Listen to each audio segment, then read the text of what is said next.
Let's talk about time. In different cultures, in different religions, in different parts of the world, they all have their own calendar. They use time. There's time for harvesting. There's time for seasons. Farmers use almanac. But there's also auspicious time. In Christianity, they calculate time of Easter, for example. The world runs on calendars and time and dates and schedules. There was no phone, there was no Google Calendar, there were no apps. In the ancient time, how did you keep track of things? Well, there were a set of mathematicians, astronomers, and people who took care of the calendar portion and kept track of time. How did the ancient people do their schedule, keep up their time? There were different calendars used by different people in the ancient times. The Jewish calendar, Babylonian calendar was luni-solar, meaning they used both the phases of the moon as well as solar. The Persian calendar was only solar, beginning in spring, ending in winter. And then their Chinese calendar. It has 12 lunar months, and it adds some days over a 19-year cycle. And the most famous calendar that we all use for everyday use is the Gregorian calendar. It is the most commonly used calendar in the world, and it replaced the Julian calendar, which was the pre-version of Gregorian before Christ. Let's talk about Vedic calendar. It's going to blow your mind because Vedic calendar from ancient India was the best and the most complex, and it went way beyond these other calendars could go because not only did it use astronomy, it also used astrology and mathematics that wasn't even on the radar of the West. There's time for seasons. Farmers use almanac. Of course, in Vedic religion, in Sanatana Dharma, Hinduism, our entire calendar is different every single year because of the division of time and how it is calculated. Before people had a clock, they used to live according to the sunrise and the sunset. And in different cultures, different traditions, different countries, we've done many podcasts on Panchangam, which is the Vedic calendar. Within the luni-solar calendar, there's 24 hours. And within 24 hours, the time has been divided into approximately 48. And what is the significance? We'll talk about that. So we know there's a clock. All of us live by the clock. There's 24 hours on a clock, 12 hours of the day and 12 hours of the night. So what is a Vedic clock? Does Vedic clock also have day and night? And how is this Vedic clock divided? And what are these divisions? Today, we are going to talk about divisions of time, especially muhurta, which is either an auspicious time or an inauspicious time within a 24-hour cycle, because time has energy. Time either has good energy or bad energy or evil energy or amazing energy. And these energies are used in calculation in the Vedic calendar, entities and times. In India, people will open a new business, get married at an auspicious time. So let's talk about the concept of muhurta. Now, muhurta means usually either an auspicious time or inauspicious time. So we are going to talk to a resident expert, Pandit Atul Krishna. Welcome, Panditji. Thank you. All right.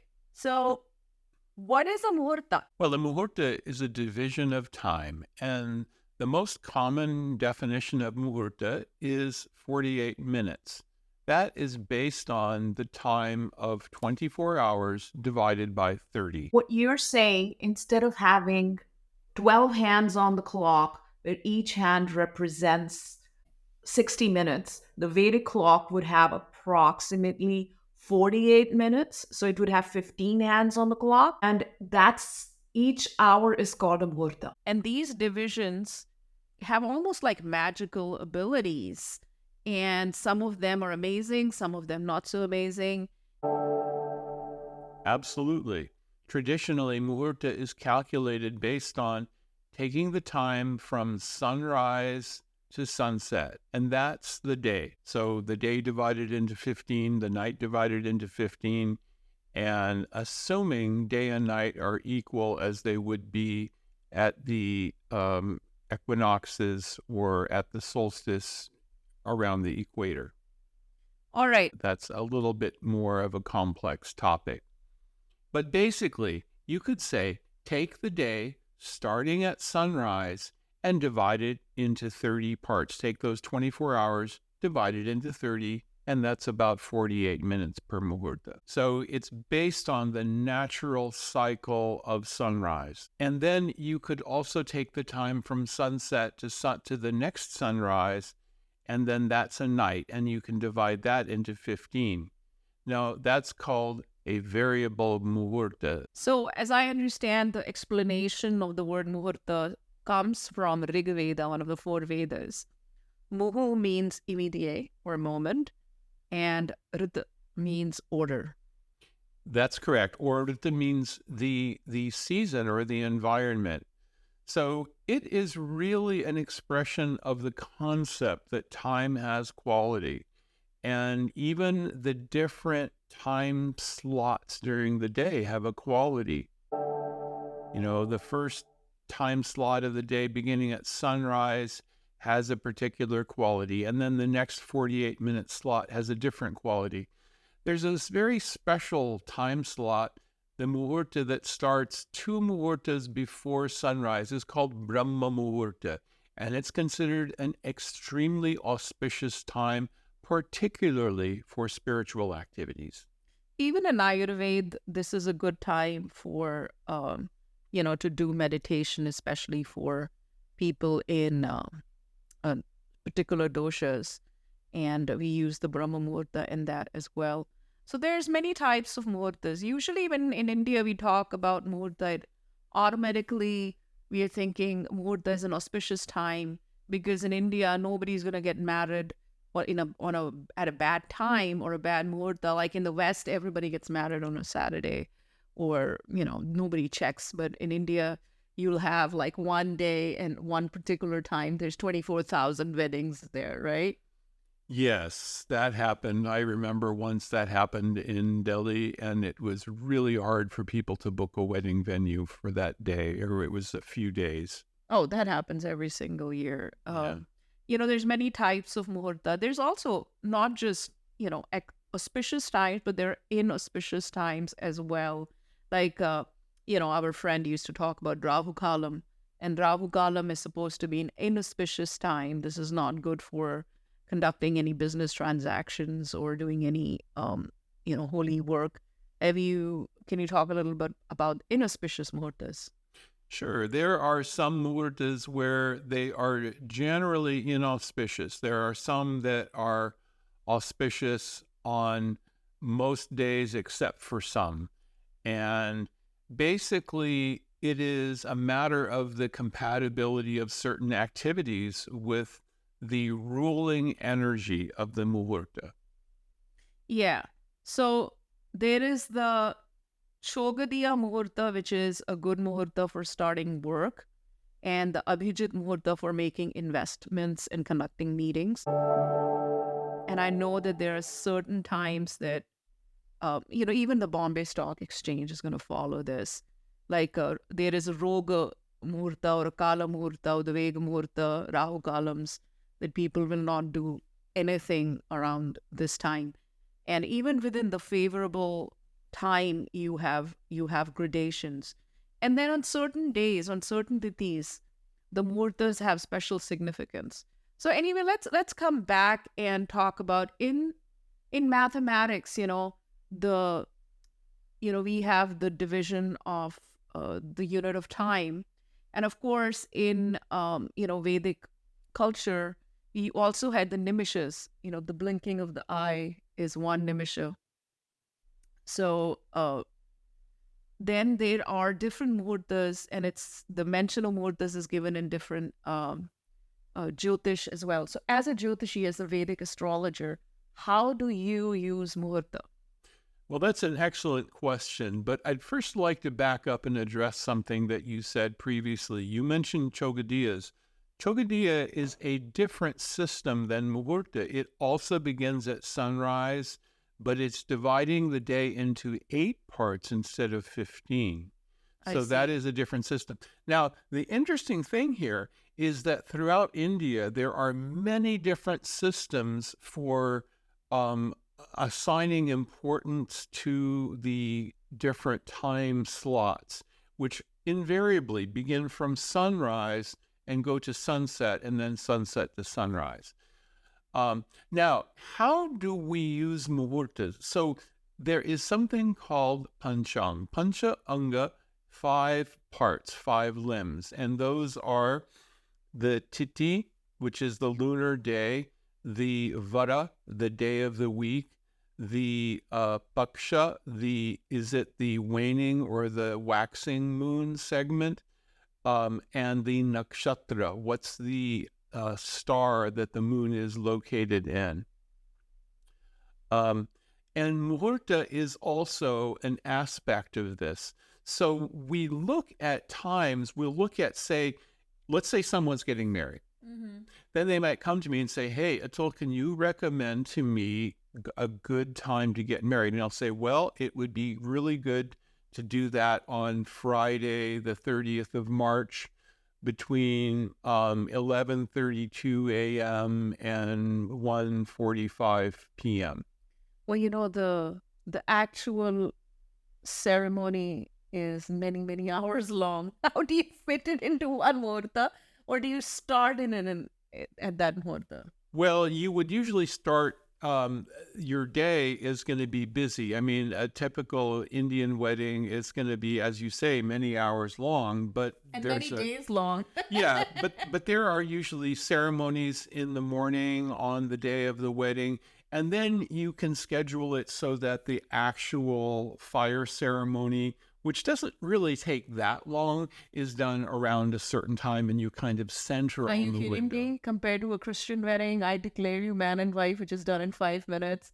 The 55, 60 minutes of the mantras and going around the fire 7 times. I think Indian wedding takes a long time. Even the bride and groom usually don't know what's happening. Well, and weddings also vary from one tradition to another. Yeah. You know, like we had Manipuri friends and they said, oh, yes, our fire ceremony took 3 hours. And it varies from place to place. But generally, the fire ceremony part, or the saptapadi, as we say, following the what's given in the Samaveda for marriage ceremony, it's the 7 steps and 7 promises. There's 7 promises the husband makes to the wife and 7 promises the wife makes to the husband. So that part of it actually still takes some time, but mostly it's about in a 45-minute time period. But for choosing the auspicious time, we want to try to line up as much as possible with a good auspicious time. A lot of that has to do with choosing the right day of the week and choosing a day where the ruling tithi is going to be favorable. Right. All right, let's kind of rewind back. And so there are 24 hours in a day, and there's sunrise, sunset. In Ayurveda, we follow a concept of dinacharya or daily routine. But in Vedic astrology, the time is divided into not by the sunrise, sunset, but it's divided into muhurtas, where you said it's divided into 15, you said. Yes. Well, the day is divided into 15 and the night is divided into 15. So you could say the 24-hour period is divided into 30, but it can actually vary depending on the relative length of night and day. But I was just coming to that. Now, living in India and even studying Ayurveda, we are taught, and we also teach this in our college, and this has also been adapted by the government of India. Muhurta is simply considered 48 minutes, which means there'd be a certain number of muhurtas in 24 hours. So if there's 48 minutes in one muhurta, then how many muhurtas? That's the 30 muhurtas in one day. But what you're saying is it's not 48 minutes exactly. Well, not strictly speaking. So just to back up, that was a convention adopted in 1952, and people said, it's really going to be hard to have these variable muhurtas, because it used to be that in one village there would be an astronomer who would have clocks, who would have timekeeping, and who would be able to help everyone be on the right muhurta clock. The British came in railways, and we want to be able to say that the express train to Calcutta is going to leave at 12:07 p.m., and we can have a clock that sets the time and shows the time. But the variable muhurta requires knowing what's the astronomical midday, and then being able to calculate, divide up the time periods. Now, let me give a simple example. Right now, we're in North Florida, and we're at 29 degrees north latitude, and we are just past the winter solstice. That means that we almost have the longest night of the year, and we're close to the shortest day of the year. So right now, the time of a muhurta at night is 54 minutes, whereas the time of a muhurta during the day is 42 minutes. It's 6 minutes off from that 48 minute. So let me back up. So there's a Vedic division of time, and there's a Vedic calendar where the months are called mas, and there are 12 masas or 12 months. And there is a change of season every 2 months, energetically, even though there may not be a change in the environment, but energetically there's a change. So there are a total of 6 seasons. And then there are between 28 to 30 days, based on the waxing and the waning of the moon. And these days are called tithis. And the tithis are divided into 30. Each day or each tithi is divided into 30, and this 1/30th of each day is called a muhurta. Am I correct? That is close. So let's first talk about tithi. Yeah. So tithi, if you look at let's say the time when the sun and the moon are together, that's the new moon, right? Yeah. Because the sun's not shining on the moon. We don't see the moon in the sky. It's a dark moon, and we call it a new moon. Right. The Sanskrit word is amavasya. Mm-hmm. Now, from that time to the next time the sun and the moon are together, that is a lunar month, which is about 28 or 29 days. Right. It varies a little bit. Now, if you take the angle between the sun and the moon, going from 0 angle and then every 12 degrees of separation, when you hit that 12 degree of separation change, that's one of your tithis. Right.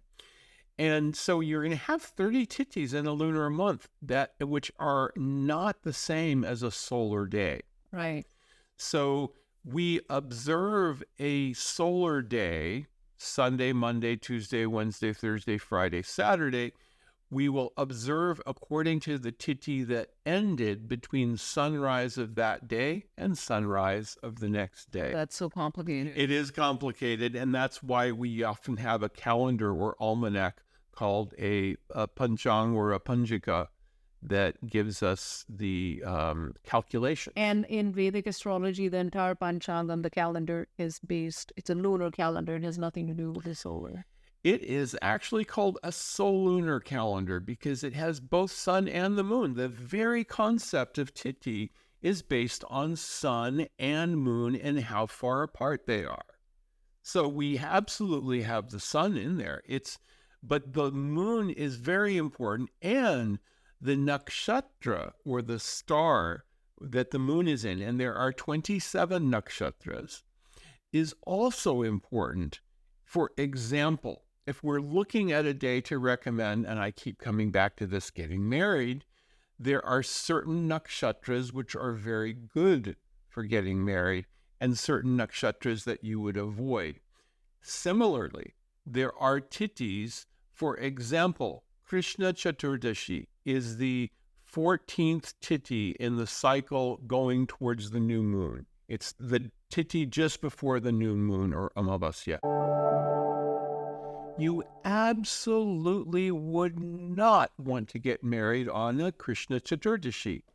It's a tithi that has a kind of destructive energy. Oh, dear. If you wanted to start a war, file a lawsuit, or, do demolition of a house or something, Krishna Chaturdashi would give you very favorable energy for doing that. But for getting married, oh no, absolutely not. So even if people are compatible and but they get married or got together on a certain day or bad tithi, things are not going to be favorable? No, it's going to be kind of like swimming uphill or, fighting the current the whole way. And it's going to be, there's a much higher likelihood of problems and long-term problems Yeah. in the marriage if the marriage is not done at an auspicious time. So starting a business or doing anything auspicious, starting a school, starting studying, moving into a new home, it should be all done according to an auspicious time. So in January, we have, in Vedic calendar, we have Makar Sankranti that is coming up, which is on January 14th. Mm-hmm. Now, why is that tithi important? Well, Makar Sankranti marks the energetic beginning of the new cycle of the sun returning. So it's an actual new year. The actual new year is January 14th. Yes, you could say that. It's a day that has a lot of importance because it marks that now things have turned around and the winter is done, and now we're on the upswing of going into the warmer weather. And of course, this year the Mahakumbh is taking place in India, and there's millions of people who are going to go there, and they bathe in a river during Sankranti. But Makar Sankranti or any Sankranti is a solar thing. It has nothing to do with the tithi then. That's correct. That's why it always happens around January 13th, 14th, 15th, because it's the sun's transit into Capricorn. Makar is Capricorn. But herein, does the tithi matter or not? Like a, lunar, like what if it falls on a Krishna Chaturdashi? What then? Well, there's still benefit from observing the Makar Sankranti, but the sun is very powerful, but the tithi is definitely a consideration. So bathing in a holy river is something that's always done, even at an inauspicious time. For example, if there's a lunar eclipses are considered to be inauspicious, and people will do something during the lunar eclipse. They will go bathe in a holy river like the Ganga, and they will chant. So what about, we live in Florida, we live in the US, we cannot go to India to bathe in a holy river. What should we do? Should we just take a bath and put some Ganga water in it? What should we do? Well, you could do that. And of course, you can do the chanting part of it. You can chant mantras, which are auspicious. You can chant names of God. And that will be a good way to observe that we really don't believe that observing eclipses is a good thing to do.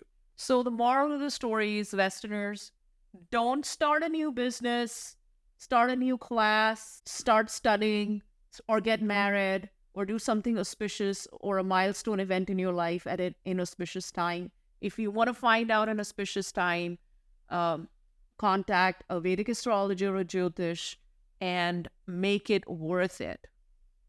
That's correct, yes. And in the process, you should learn something about some of the general considerations behind choosing auspicious times as well. All right. Thank you, Pandit Atul Krishna Das. This was very enlightening. Thank you.